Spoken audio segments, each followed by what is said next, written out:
wanted a physiological birth. Yeah. I wanted it to transpire with as little intervention as possible. Yeah. If you're a person giving birth, you are the one in charge. You have the power. I remember just turning to him and saying, like, this is the part where no one else can get her through. To be able to accomplish something so monumental. Women are built to do this. Are you ready to tell the story of your birth? Hi everyone, my name is Agnes of Montessori Mothering. We're finally sitting down to tell her birth story.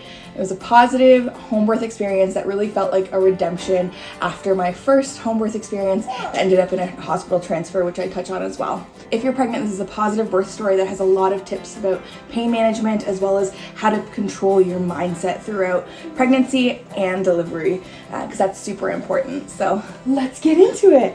I remember your birth like it was yesterday. So happy to also be able to share our birth footage captured by our doula. Make sure you like and subscribe to my channel. Comment below if you have any other tips or tricks for birth that worked for you that I haven't shared. I know all the pregnant mamas are looking for some great tips on pain management, mindset management. Put them below. Looking forward to reading all of them and responding. Yeah, this is Brittany. She helped birth you. Helped me birth you. Like, I always knew I wanted a home birth. Being able to have it with her was such a beautiful experience. I wanted to feel empowered again after it felt like my body failed me the first time. That's maybe my impression, obviously not true, but how I left that birth feeling after 36 hours, 3 days of labor, and having to do a hospital transfer and having an epidural and to be induced in the end. But this one was a whole different ballgame because I also went late. So should I start like third trimester? How was that third trimester for you? Oh. We can all say the third trimester is probably the hardest on everyone. Wondering where you were going with that. Because there's a lot of discomfort.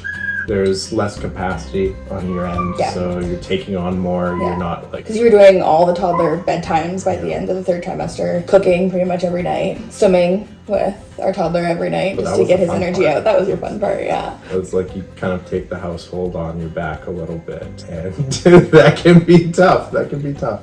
Did you find it harder to be able to get into the kind of zone of like being pregnant than the birth zone? Like when did... At like the 34-week mark, I started listening to the hypnobirthing podcasts.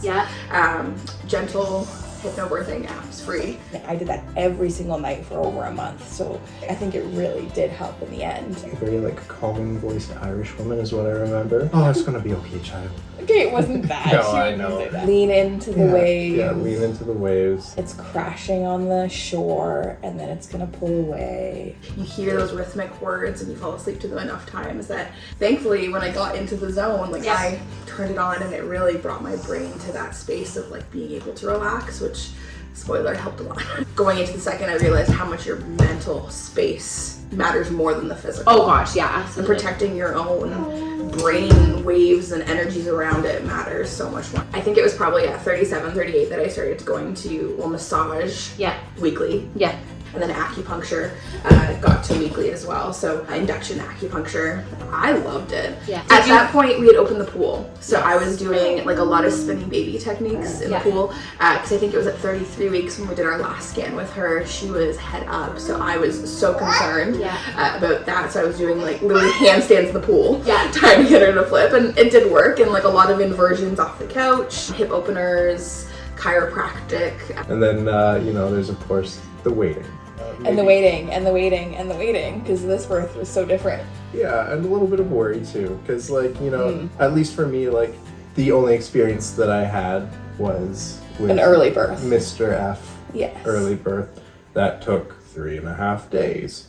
Yeah, it's scary. Then going into the second one, you can be like, oh gosh, what are we in for this time? The most pivotal moment in that last little bit that I remember was I remember calling you being like, they booked me an induction date. I wasn't even at my due date yet. And that was overwhelming because I was like, I knew my body was gearing up for it. I wanted everyone on my team to have that assumptive, like, this is gonna happen the way that my birth plan is, and you were on that team. Tristan was on that team. I wanted a physiological birth. I wanted it to transpire with as little intervention as possible. That was my goal. So It was disappointing when I came into that appointment. That's what happened. Yeah. I remember on the drive home though, I called you. Yeah. Reason number 1,000,000 to have a doula Yeah. is to be able to reset your mind in those last weeks, because it's so crucial that your mind is in the right space to be able to enter the birth zone. So fast forward to the weekend, probably before. Hi! We hit the due date. The days before my due date were really tough. I was doing all of the things leading up to birth, so eating dates, drinking my red raspberry leaf tea, which making it iced tea, it's so much better, bouncing on the yoga ball, doing inversions, so some of the spinning babies techniques. It was an active summer for us, but labor starts when labor wants to start. So I think they're ready. When you're ready and my body's ready. I remember the Saturday, Sunday, and Monday though, and in the evenings when we were watching a show, like I started having some contractions. Yeah. And I put the breast pump on to like try and activate labor, to try and kickstart it. And it would work for a little bit. I would get on and off contractions maybe every 10, 15 minutes. And I got hopeful, so excited. I would text my doula like, oh, something's happening. But and then she'd be like, chill out. they're called practice contractions for a reason. They help your cervix and everything become stretchy and in the right position. So it's all a good thing. It can be very frustrating to experience. So on Tuesday though, Dad was going out to play Dungeons and Dragons. Tristan had gone out with some buddies because it was a Tuesday night. He went out to his friend's house. Yes. And he was gone, and I had like some early contractions in the evening, but I went to sleep early, probably like 10. And I remember waking at like midnight or 1 and realizing he's home now. Yeah. And I feel like my body was like, okay, he's safe. He is here. So like my body was like, oh, he's home. It can be go time. So 2 a.m. Yeah. I wake up, contractions. Yeah. I pop my headphones in for the hypnobirthing, and I'm like, no, I'm just gonna relax into it. Completely still on my left-hand side. There's a position where you're like knee up and like this way. A sideline release. Sideline release, Yeah. yes, exactly. So I was in that position, and then I just like felt like I had to get up. I needed to move, so I got out of bed, went to the bathroom, and upon going into the bathroom, started feeling like a trickle down my leg, sat on the toilet, and my water broke. The fact that my only two labors have started with waters breaking is so crazy. Queen over here. Prom queen, I'm a drama queen maybe. Yeah. Okay, what did you hear? My water just broke. Tristan! I think both times I had just come home from D&D. That's so it's the MO. Tristan had just gone to sleep like 2 hours ago, and I'm waking him up being like, my water broke. Surprise! Bolted up, kind of rubbed my eyes, realized it's go time. I asked if, you needed anything. You're like, no, I'm good. And then I think texted Brittany, the doula, texted your mom. Like, that was it. I think we both kind of knew what it could be at that point. So we were like, we're going to go to sleep. Let's rest. We're going to go to sleep. We rested as best we could. It's very exciting, little uncomfortable. So it's hard to do, but as much as you can, rest. So we got some more sleep, woke up the toddler. We kind of went about our mornings, like let the toddler know that, like, hey, I think your sister's coming today. yeah, I think your sister's coming today. That last morning with them as a solo It's very, child. I know. Oh, that last hug though of him being an only child. Oh, I was so emotional. Yeah, you were. Seeing him off, like, oh. So he left the house at like 8 a.m. and we went back to sleep. By sleep, what laboring sleep Rest. looks like, it's rest. Right, so I think I had my hypnobirthing podcast in and was like laying on my side. You're kind of like in this hard spot because you want to rest, but then also you like want to do things for the day. Like you don't want to just sit around and wait. Unfortunately, the midwives and other care providers might make you feel like you're on a clock to Yeah. like push things along, and I really was protecting my brain space around that. Yeah. I think she just asked me how I was feeling, and When did you end up calling them? probably like when he woke up at 7 a.m. 7 a.m. Okay. Yeah, so I called her, let her know, and she's like, well, let me know how things progress. And I think they kind of anticipated that was going to be the case because Yeah. of my previous birth experience. Just to compare my previous experience, my first birth started on a Wednesday morning with my water breaking as well, but we didn't have him until Saturday. So I knew like it could be days, as much as you can physically and mentally to rest. Lay in rest positions. We went to sleep probably till noon. Yeah, you guys. We woke up, it was like a sunny and hot day. It was like 25 or something. Yeah. It was a really hot day. And then early afternoon, we decided to go for a walk because I like was feeling uncomfortable, like things were starting to shift. My contractions ramped up as we were moving. Oh yeah, I was timing the entire time too. That's Okay, so another it thing. started timing at this point. On the way back, my contractions actually slowed because I think we overdid it. I went back to bed. Yep. And do you remember what we did? Yes, you got like the craziest, best leg foot massage that you've ever gotten, ever.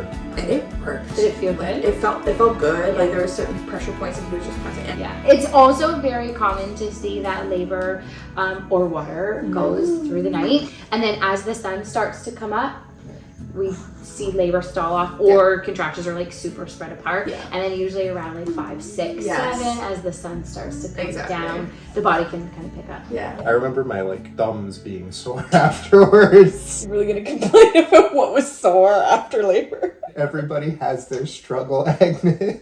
I wonder if we can find the video. Was it a video? Or You're was it welcome. I remember he cooked some dinner and I was like, I think this is gonna be the last meal. So I think it was tacos or something. What was our last meal? Do you remember? We ordered Oh, we ordered? burritos. Yeah, I think it was burritos. Okay, that was my thought too. But I remember not finishing my burrito. I wasn't no. hungry. Yeah, no way. Yeah, so we were watching. We were watching RuPaul's Drag Race in the living room. You just need some feel good. on my yoga ball and Yeah. bouncing. Because we were distracting ourselves with television, I noticed that like things were slowing down kind of significantly. And I was almost getting too distracted Yeah. by RuPaul. I was like, actually, I need this off. Yeah. So we made the conscious effort to like turn off the TV, go upstairs, get into the bedroom, which like we had designated as like the birth zone. I called you. I was like, come on over. Because we had to time it. She had an hour and a half drive. And I went to the wrong house. I walked into the neighbor house, and then he was so lovely. We helped me walk my bags over. That was great. They're lovely. Then he walked in, and I was like, it's happening. I This know. is the day. And I'm like, here. I remember I was leaning over the dresser on my phone with the midwife because she had called me saying, how's it going? I'm saying, well, things are ramping up. The doula's just arrived. And she just kept me on the phone to listen to what the contraction sounded like. I remember you were like getting a little bit like you kept looking at me because it was just very much like Oh, well, I'll see you at the about the hospital appointments. tomorrow. Yeah, she's like, how the appointments were gonna continue yeah. She's forward. like, so should I keep your appointment for tomorrow? I'm like, I'm in labor right now. Yeah. And then Brittany started to set up. What was your impression, I guess, of that start of? Yeah, I had met Brittany a couple times beforehand, so it was like so good. Like she's got a great energy. Like that's the thing too. Like when you get a doula, like make sure like they click with everyone, that they have like a nice calming energy and like. When I first came in, it wasn't screaming hands on. Like Yeah. I didn't need to jump right in. No. It was like I feel like it was like a small, like it was like a snowball like this when I got there, and then it like we pushed it down the hill, and then it just was crazy. Ooh, But that's a good way to describe it. right? I felt like that. Yeah. She was just there to help. So like immediately as soon as she was there, I like felt relaxation because it was like there's another person who's got more experience with this process than me here. It takes the role of support for you and it shares it. And then I also get a role of support for myself.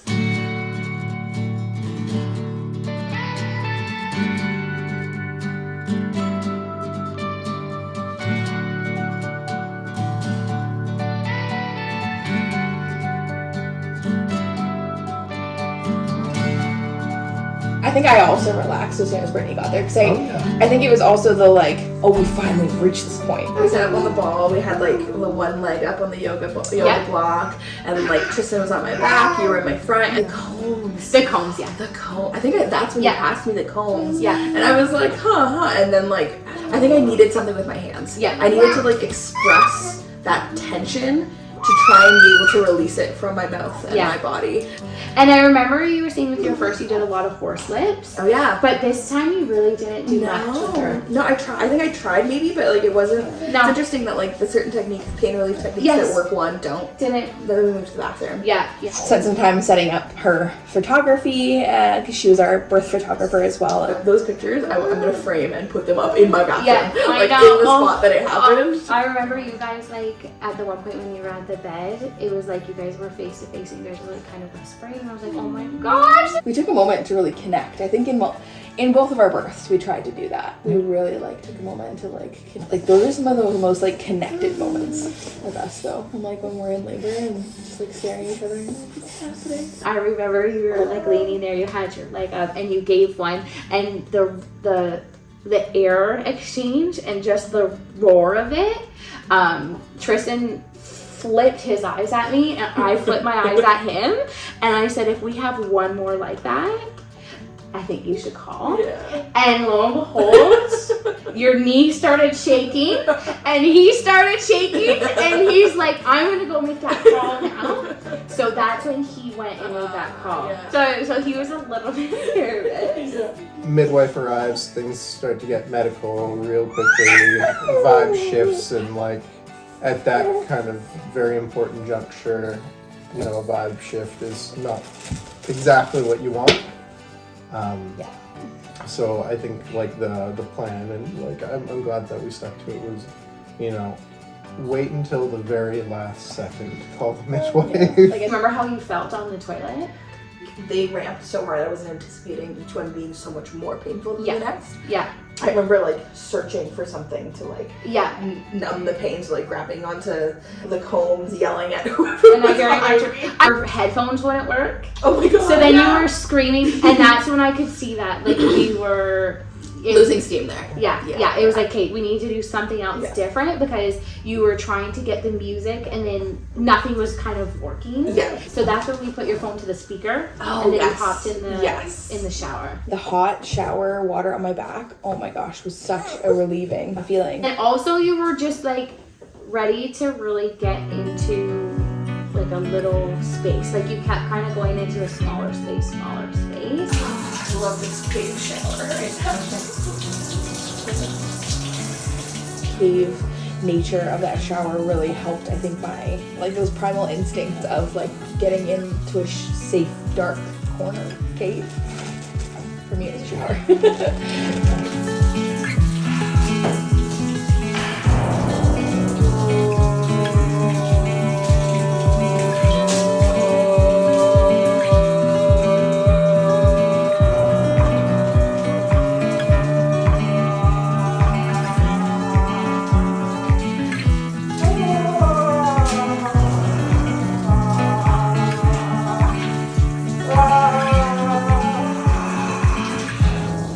Shower stool in there. Yeah. Home birth checklist. Get a like elderly shower stool. I remember my legs started shaking during contractions, and I remember like at this point I'm vocalizing a lot less, right? Like I'm not talking anymore. Yeah. I remember we had a heart to heart in the shower. Do you remember this? Yes. Because I remember saying, like, I started to feel like I was losing control of the contractions.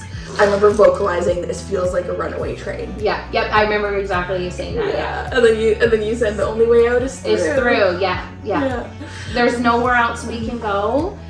At this point, Tristan was taking a little nap in the spare room. Yeah, he was trying to breathe. Yeah. So it was starting to get to the point in labor where it is very loud. Like it's a very primal noise. They were louder and way more intense, and sometimes like a little bit scary to behold.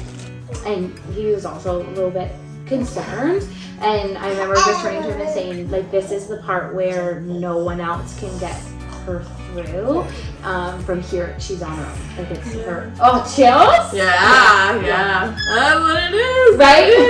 I remember you saying like you're gonna shower with your little girl in there one day. Yes. Yeah. And she loves that shower. Yeah, I remember you were like holding your chest, crying, and I said, just think you're gonna have a little baby, like dead weight on there, to remind you that even though you're not in control right now, there's a reason that we're doing this. I remember you saying, "Oh, a little girl," right? Like, "Oh, because you're gonna have a little girl," and then you would cry, and then the contraction would go away. You would get quiet, and then I would say something else, and then you would start crying, and we'd have a contraction. I would start crying, and it was like this sick thing. Yeah, and then you called the midwife. Tell me about that call. Hey, things are getting a little, monkey house at the zoo.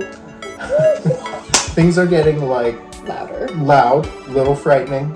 Here's the time between contractions and how long they're lasting. I think you should come. And they're like, okay. we'll see ya. I'll head there now.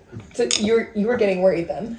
Yeah, well, it was just like the intrusive thought of what if something goes wrong. Like, we have the kit that the midwife uses in our fridge, but I'm not sure like what to put on a bleed or, that sort of stuff. I would rather have a medical professional here. Valid fear. Called again, and she was like 5 minutes out from the house. So I remember just gently saying, like, if you wanted to move into the bathtub, it's not going to slow anything down. I remember at this point where I really just accepted, like, let go. Yeah. Like, my mantra in my mind was just let go, just feel. Yeah. And I distinctly remember at a certain point, like, feeling her shift down my pelvis. Yes, and you said it, like, as soon as it I was like, oh, she's That's moved different. down. She's moved down. Yeah. She's down. Like, we're coming. And this is the moment the midwife walks in. Yes. I think 12:30 was when she arrived.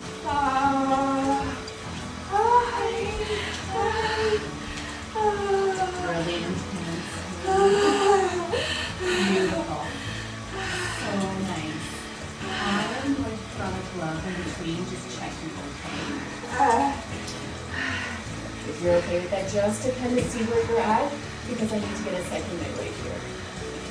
So this is a tough moment because, like, previous, and we talked with the midwife, like, I really wanted as very few checks as possible. Yes. I see both sides, and I think everyone's different in what they choose to do, but I think that, like, I'm so proud of the choice that I made in that moment. Yeah.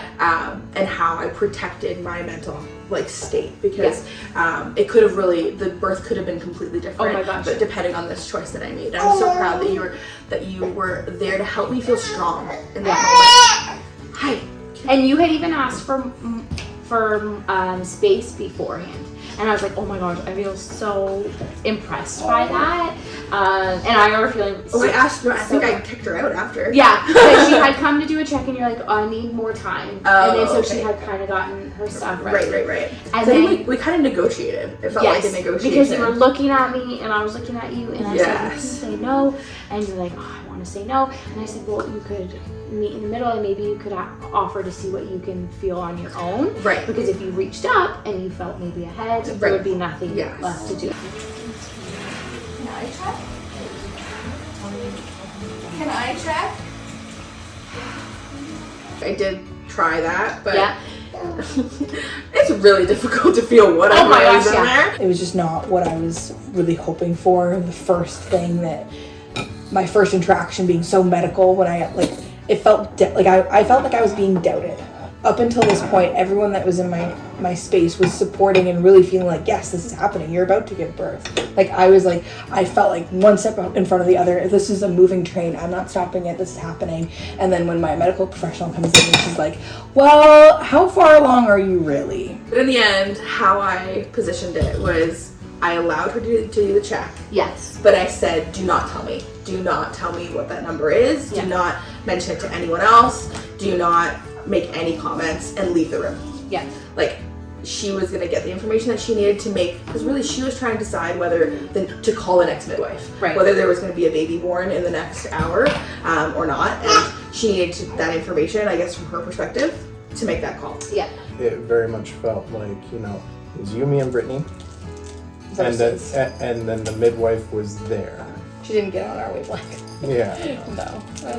I mean, That's not always going to happen. So I was proud of myself, though, in choosing not to find out how much I was dilated. I guess you had no sense about how much that was, right? Like, what the No. I think I just knew that we're having a baby. Oh, 'Cause yeah. I think she affirmed in some way that we're not transferring to hospital, I'm getting my home birth. Yeah, and I think that was like the pivot back to my mindset was, I'm getting my home birth. And I remember looking at Tristan and breaking down crying, but Tristan, I'm getting the birth that I wanted. Yeah. And that everything is transpiring so well, and that I'm trusting my body and it's all flowing, and it was just such a relief. And I asked her to leave the room after she did the check. Do you remember that? Yes. I kicked her out. Yeah, you kicked her out. I'm like, that is your birthing space. You control who's in that space. They can be in the room next door.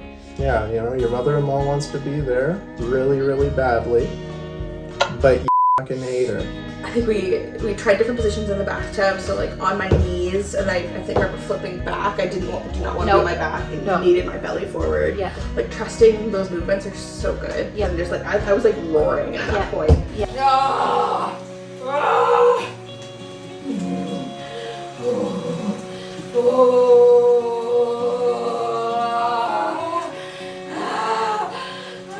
The mental part was so huge for me. So if I had found out that I was only 5 centimeters dilated at 12:30, I would have thought I'm only halfway there.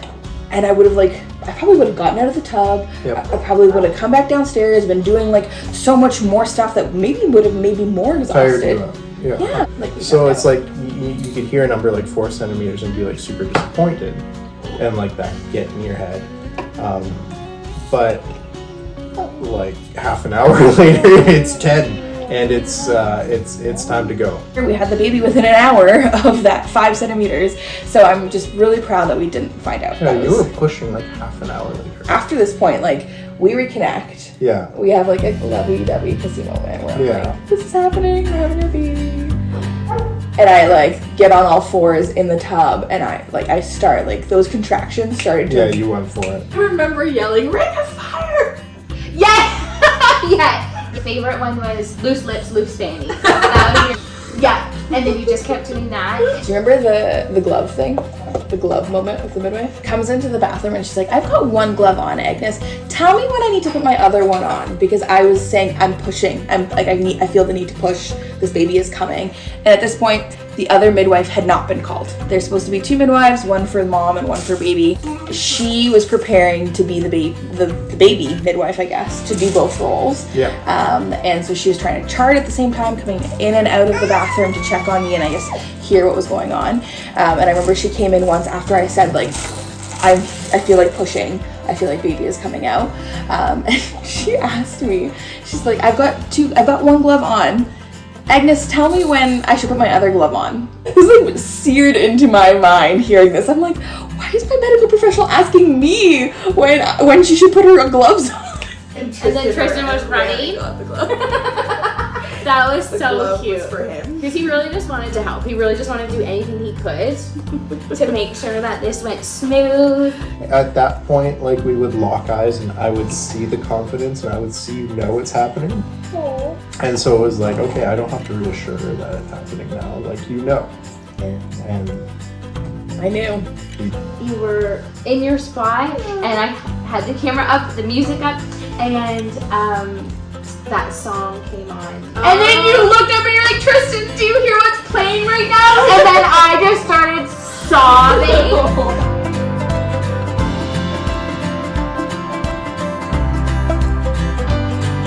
It's just so important that when you are in a doubting space, that the people around you have that confidence to be able to build you up. Yeah. Because, like, I was so much more confident in this birth.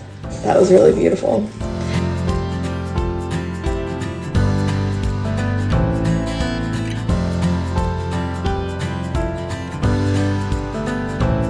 Like, we had a big contraction where I felt like her head, ring of fire, her head came out.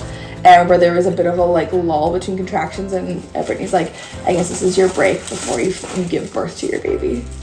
She clocked those moments. Oh, having a doula, like, to be able to be like, this is it. This is the moment right before. Take a nice deep breath. Take a deep breath, because it's about to happen.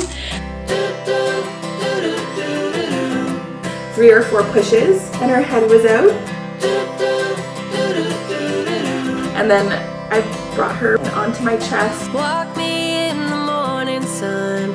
Tell me I'm a lucky one. I'm riding on the wave of a notion that I could be brave. Is there anything good on the radio?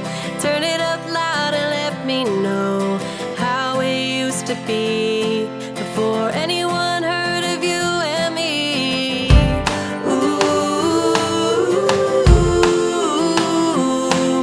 That is so instinctual to like bring your baby to your chest. There's no better feeling. She looked right up at me I remember that moment. It was such a shock that like it was over, that I had birthed my baby, that it had happened the way I wanted it to, so quickly, so much faster than I anticipated. Yeah. Can I bring you to my chest now? Oh, Bessie baby. Oh my God. She was so chill. I think you mentioned water babies are pretty chill. Yeah. She was like so alert. She was like wide-eyed as soon as she got out.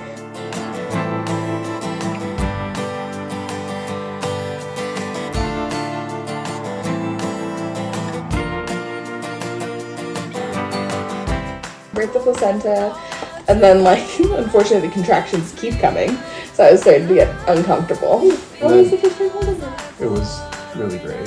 Yeah, they're so tiny. You forget how tiny they get. Getting out of the bath was hard. I started hyperventilating. I never knew that that was a thing because the pressure from baby was gone off my chest, so I could finally take like a big breath, and that made me hyperventilate. Yeah. I didn't know that was a thing. Then I went to the bed, and then they stitched me up there because I had a third degree tear. Yeah. So just right on the bed, obviously with anesthesia, thank gosh. But it did take an hour, so that was a little frustrating because I wanted to be holding my baby. Yeah. Like I had her. It felt like I held her like most of that night afterwards, which was kind of great. Like an hour and a half. And she pooped on my arm, which was not so great, but things were moving. That's a good sign. Yeah, the most surprised, I was most surprised about the 3rd degree tear. That was surprising for me. Was it surprising for you at all or no? No, because I had one before, so I kind of expected that there was going to be some form of tear. Yeah. Oh, we're sleepy. Okay. Were you shocked at how quickly it went? 'Cause I remember just being shocked, like, oh, it's over? It was 4 hours from like 9 to 1:30? Kind of wild. Yeah. I had no idea it could be like so lickety split. Well, yeah. The actual like pushing part, like it felt quick. Like the transition felt quick. And like everything kind of like just fell into place. Like, and it's not like it felt overly quick or anything like that. It wasn't like, whoa, scary or anything. We were prepared. Yeah, we were prepared, but it was like, wow, this is what it feels like when things kind of just all line up and go exactly how you plan it. Active labor started at 9, had her at 1:30, and everyone was gone by 4:30. The second midwife arrived maybe half an hour after she was born. Yes. Our midwife checked her lungs and her heart and everything when she was born, and just on my chest, and I love that about being able to have a home birth. For anyone concerned about home births, like the midwives bring everything that a level 2 hospital would have. So it's to like a your home. rural hospital. Yes. If they needed to resuscitate or anything, they had all of that there. I was bleeding too much. They had the medicine to stop that. Like they had everything, so it was great. I laid on our bed, on the end of our bed, and she stitched me up. It took a while. Yeah, she was being very thorough with her stitching, which I'm obviously thankful for. There will never be enough towels. If you do the home birth thing, just like towels for the bed, towels for The floor, the bathtub. the various messes. What? Who cleaned up the bathtub? Oh, Brittany and the midwives like kind of helped out with that one. Yeah. That was awesome. Yeah. I laid in bed. You cuddled her right beside me for most of it. Yeah. And she was just so wide awake and looking at everyone. She was very calm and did not cry. We ordered some McDonald's No. to recuperate. Oh yeah. Again? Yeah, dude. How do you not remember That's our MO. our 4 a.m. That's our MO. McDonald's? And we had our bougie donuts too. Oh yeah, well, Brittany mentioned the donuts. When I was finally stitched up and we started breastfeeding her, and she just like stayed in my arms on my chest forever since then. Yeah. I was like, Still there. Still there. No, it was great. It was really great. I think the other thing is like how safe and easy it felt doing it at home. Like fully, like the first time around when you're doing it at home for the first time, there's so many other bits of fear, and like you're so used to being like, well, this is a medical process, I should go to the medical building where all the medical processes happen. But you think historically, and it's like most people were born at home before 1950. It's a very recent thing for the majority of people to be born in hospitals. Yep. Did I ever have to convince you to do a home birth? I don't. No, I mean, if you had to convince me, it was like, I think it was all kind of taken care of with like the doula talks of like, if this, then we should probably go to the hospital sort of thing. All the red flag assessments Yeah. that the midwives and the doulas do. So like being able to kind of define that and have a plan around it, it feels perfectly safe. Hospitals are there, like For emergencies. if that's your comfort, like as the person who's giving birth, then take your comfort for sure. Sure. Like for me, of course, it was like the feeling of like amazing accomplishment that I trusted my body, my baby, my support team to be able to accomplish something so monumental that like led me to the most beautiful gift. And I got to be in my bed and stay there with her the next number of days. It just felt so empowering to complete this like womanly process that my body is literally built for. That women are built to do this. Like we're built to birth our babies in our homes with minimal medicine if we can. Like it's so interesting. The physiological process that occurs is just so beautiful, and the high afterwards was just, I was just so elated that everything happened that way. And then I remember you were saying, like, can everyone leave? Like, I want to go to sleep with my baby. Oh my gosh, yes, I'm exhausted. Yeah, I remember like trying to kindly shoo them out of the house. Who cleaned up the bathtub? Oh, Brittany and the midwives like kind of helped out with that one. That was awesome. Oh, thank you so much for helping me get the birth that I wanted. You are more than welcome. You helped me believe in myself, trust my body, and you were there to help me be an advocate for myself, and I wouldn't have had the birth without you. Well, thank you for inviting me into your space. I just hope that by being able to share what worked for us, we can help empower other parents to feel confident to do what feels good for them in those moments, to advocate for themselves, to have a partner advocate, to have a doula advocate. Birth is so vulnerable, and it's such a special, special, special time. You trusted me with my baby, my body, And you did it. If you're a person giving birth, like remember that you are the one in charge. You are the one in charge. You have the power, and like everybody in that room exists to support you in that. Finding the providers that make you feel like that, that's the key. Yeah. I love you, thank you. You're welcome. So, are we doing it again? No. All the fluff aside, it was happy because I felt like we had completed our family sort of thing, you know?